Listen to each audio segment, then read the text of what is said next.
আমরা ঘুরতে চলে আসলাম জাহানাবাদ ক্যান্টনমেন্ট ও চিড়িয়াখানায়। মানে আমরা গিলেতলায় এসেছি ঘোরার উদ্দেশ্যে। এটা আমার খুবই পছন্দের জায়গা। এই লাল দেয়ালটা হচ্ছে ক্যান্টনমেন্ট এরিয়া। এই ক্যান্টনমেন্ট এরিয়ার এই লাল দেয়ালের ওই পাশেই ট্রেনিং করানো হয় সেনাবাহিনীদের। আর এই পাশে হলো চিড়িয়াখানা এরিয়া। ওই যে দেখা যাচ্ছে চিড়িয়াখানা এরিয়া। আর আমরা ওই এরিয়া দিয়েই আমরা বাইক চালিয়ে যাচ্ছিলাম। কিছু দূর সামনে গেলেই আপনার ক্যান্টনমেন্টের গেট, আর অপোজিটে হচ্ছে হলো আপনার চিড়িয়াখানার রাস্তা, চিড়িয়াখানা ও জাহানাবাদ শিশু পার্কের রাস্তা। আমরা এইখানে গিয়ে গাড়ি দাঁড় করাই এবং আমরা ক্যান্টনমেন্টের কিছু ভিডিও ফুটেজ নিই। ক্যান্টনমেন্টের গেটের ভিডিও ফুটেজ নিয়ে অবশ্য এই ফুটেজ নেওয়ার বাধা নিষেধ আছে।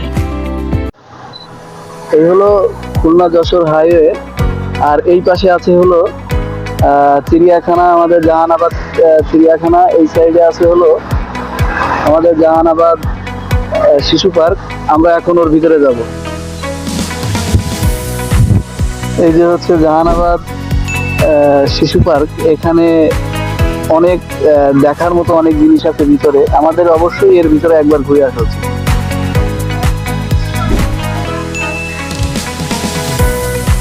আমরা আছি হলো বনবিলাস চিড়িয়াখানায়, আর এখন আমরা চিড়িয়াখানার ভিতরে ঢুকবো। এখানের পরিবেশ পরিস্থিতি খুবই ভালো, একদম নিরিবিলি। আমরা রোজার ভিতরে এসেছি, এই কারণে আমাদের সবকিছুই ফাঁকা, একদম ফাঁকা ফাঁকা লাগতেছে।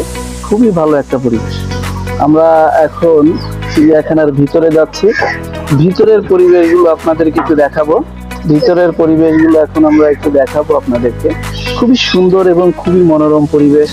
এখানে পশু পাখির অভয়ারণ্য। এখানে আপনারা অবশ্যই খুলনায় যদি ঘুরতে আসেন এখানে অবশ্যই আসবেন। এখানে আছে বানর। বানরের অনেক বানর দেখেছি আমি, আরো আগে পরে এসেছি, কিন্তু এখন যা দেখতেছি বানর নেই বললেই চলে। তবে এখানের পরিবেশটা আমার কাছে অতটা ভালো মনে হচ্ছে না, সবকিছু কেমন যেন কম কম। প্রথমে ঢুকেই আমরা দেখতে পাচ্ছি এটা কবুতরের অভয়ারণ্য। কবুতর আছে এখানে, অনেক প্রকার কবুতর রয়েছে। তবে কবুতরগুলো দেখতে অনেক সুন্দর, অনেক সুন্দর এবং অনেক ভালো। প্রথমে আমরা দেখতে পেলাম কবুতর। আমরা এখন দ্বিতীয় অপশনে দেখতে পাচ্ছি হলো কুমিরকে। কুমিরটা রেস্ট নিচ্ছে বোধহয়।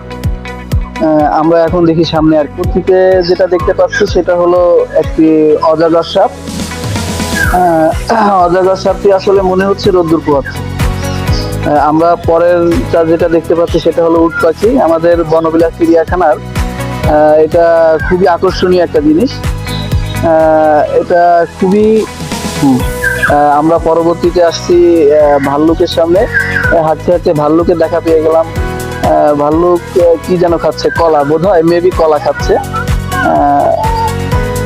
এসে দেখলাম বাঘ খুবই টায়ার্ড, সে তার নিজের মতন করে শুয়ে আছে, তাকে আর ডিস্টার্ব করলাম। আমরা এখন আছি হরিণের খাঁচার ধারে। হরিণের যে অবস্থা খুবই সুন্দর অবস্থায় আছে। ঘুরতে ঘুরতে আমরা ঘোরার শেষ পর্যায়ে চলে আসছি। আমাদের বনবিলাস জুটা বেশি বড় না, খুবই ছোট। আমাদের এখন ঘোরাঘুরি শেষ।